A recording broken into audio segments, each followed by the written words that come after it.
জামাই চলে আসতো। হ্যাঁ, আজকের মোটো ব্লগটি হচ্ছে মূলত আমার ছোট ভাই Jahidul Islam Shovon, as known as Shovon ইসলামের বিয়ের ভিডিওগ্রাফি। এই ছেলেটাকে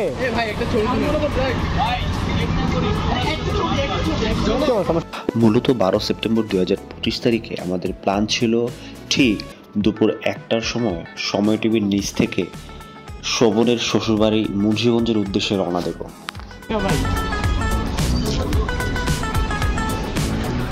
ওই যে বলে না বাংলাদেশি টাইম, ঠিক একটাই টাইম ছিল। আমি নিজে 1:20 গিয়েছি, আর 3টার আগে তো আমরা ট্যুরটা শুরুই করতে পারিনি। ওইদিকে সময় টিভির রিফাত ভাই, উনি টাইমের ব্যাপারে খুব সুশৃঙ্খল।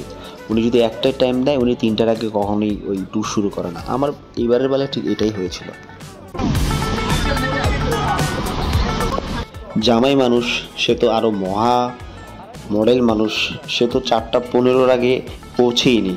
মায়ামি হোটেলের সামনে ঠিক আমরা 4:15-তে সবাইভাবে দেখা করি এবং কিছু ফটো সেশন করে আমরা শোভনের শ্বশুরবাড়ির উদ্দেশ্যে রওনা দিই।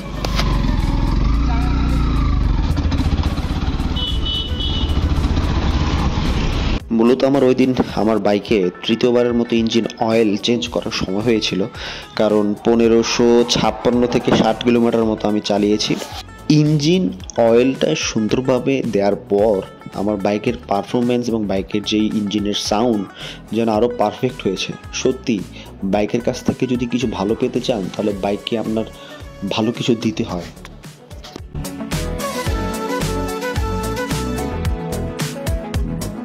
জামাইয়ের গাড়ি ঠিক আমাদের সামনে ছিল এবং আমরা জামাইয়ের গাড়িকে ফলো করে সুন্দর করে জামাইয়ের শ্বশুরবাড়িতে পৌঁছে যাওয়ার প্ল্যান করছিলাম।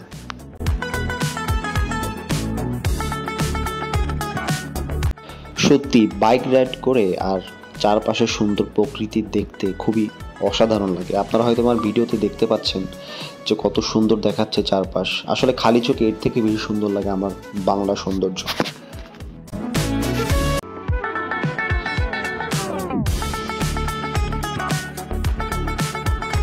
আমি জীবনে প্রথমবার আমার বাইক নিয়ে কারো কোনো অনুষ্ঠানে গিয়েছি, এবং সেটাও বিয়ের অনুষ্ঠান। সত্যি আসলে কিভাবে যে কোথায় যাওয়া হয় বা কিভাবে যে কোথায় কি করতে হয়, সেটা আসলে মানুষের ধারণা থাকে না। এটা অটোমেটিকই হয়ে যায়, যেটা আমার বেলায় হয়েছে।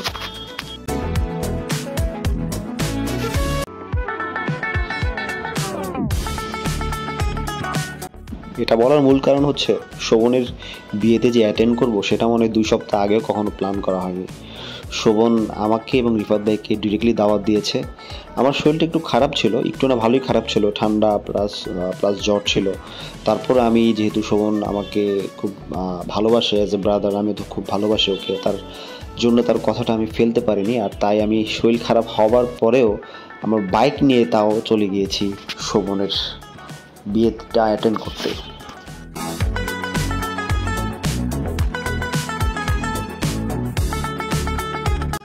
মানুষের জীবনে এমন কিছু সময় থাকে যে সময়গুলোতে মানুষকে নিজের ভালোবাসা বা নিজের পছন্দের মানুষের কথাগুলোকে প্রাধান্য দিতে হয়, এবং আমি মনে করি এতে করে মহান আল্লাহ তাআলাও খুশি হয় এবং নিজের মনটাও ভালো লাগে।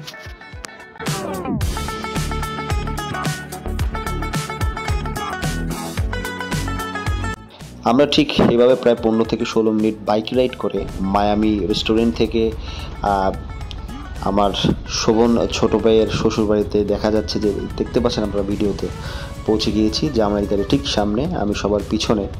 আমি আসলে সবার পিছনে থাকতেই পছন্দ করি। এভাবে আমরা পৌঁছে যাই শোভনের বিয়ে বাড়িতে। তখন মনে হয় টাইম 4:30-35 বাজছিল।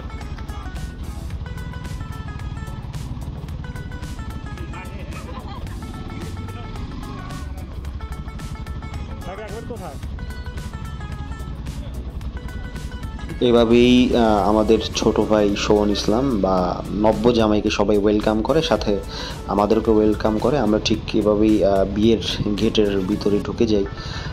সেখানে গিয়ে একটু প্রবলেমে পড়ি আমি, যেটা হচ্ছে আমার বাইকটি রাখতে গিয়ে একটু সমস্যা ফেস করি। এখানে মাটিটা একটু নরম ছিল, যার কারণে আমি একটু নতুন জায়গায় বাইক রাখি, যেটা শোভনের বড় ভাই সুজন ভাই, যিনি আমার অফিসের কলিগ ছিলেন এক সময়, তার কথা মতো আমি ঠিক এই গাড়িগুলো ঠিক পাশে আমার বাইকটা রাখার চেষ্টা করি বা রাখি।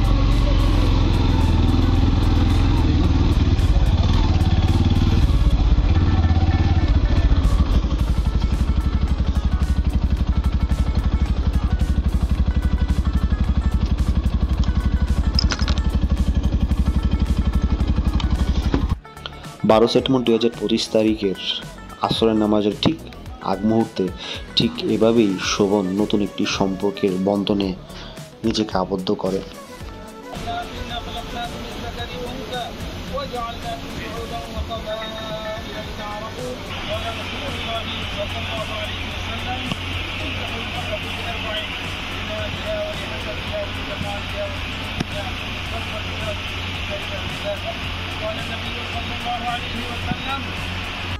শোভনের বিবাহ হবার পর আমাদের খাওয়া দাওয়া সব কিছু শেষ হওয়ার পর আমরা ঠিক এভাবেই আমাদের গন্তব্যস্থল ঢাকার উদ্দেশ্যে রওনা দেওয়ার আগে ঠিক এভাবে আমরা একজনের সাথে মজা করে কথা বলছিলাম। The number of packets has increased. Just look at his face. Look at his face. Bro, 24 packets. Best of luck. If you need any suggestion, contact with us.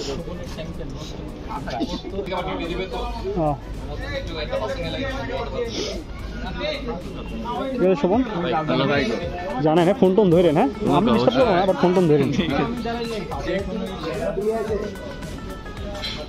শোভনকে ঠিক এভাবেই আমরা বেস্ট অফ লাক দিয়ে আমাদের গন্তব্যস্থল ঢাকার উদ্দেশ্যে রওনা দিই। সেক্ষেত্রে আমরা ঠিক আবার 3টি বাইক দিয়ে যাচ্ছিলাম। আমার বাইকে কেউ ছিল না, পিছনে পিলিয়ন হিসেবে রিফাতবার বাইকে শোভনের মামাতো ভাই ছিল, সাথে যে আরেক রিফাত আছে, ছোট রিফাত, তার সাথে রাফি ছিল। আমরা এভাবে করে সুন্দর আবার ঢাকার উদ্দেশ্যে রওনা দিয়েছিলাম। যদিও আমার আর রিফাত ভাইয়ের পরিকল্পনা ছিল আমরা মেঘনা নদীতে গোসল করব, কিন্তু সময়ের স্বল্পতে তার হয়ে ওঠেনি। আর তাই মেঘনা ব্রিজের পাশে সুন্দর করে দাঁড়িয়ে কিছু সময় আমরা স্পেন্ড করলাম এবং তারপর যে যার উদ্দেশ্যে রওনা দিয়ে দিয়েছিলাম ঢাকায়। সেক্ষেত্রে রিফাত ভাই গিয়েছিল হানিফ ফ্লাইওভার হয়ে গুলিস্তান হয়ে। আমি আর ছোট রিফাত ভাই, শোভনের যে বন্ধু, তার সাথে আমি গিয়েছিলাম হচ্ছে 300 ফিট দিয়ে।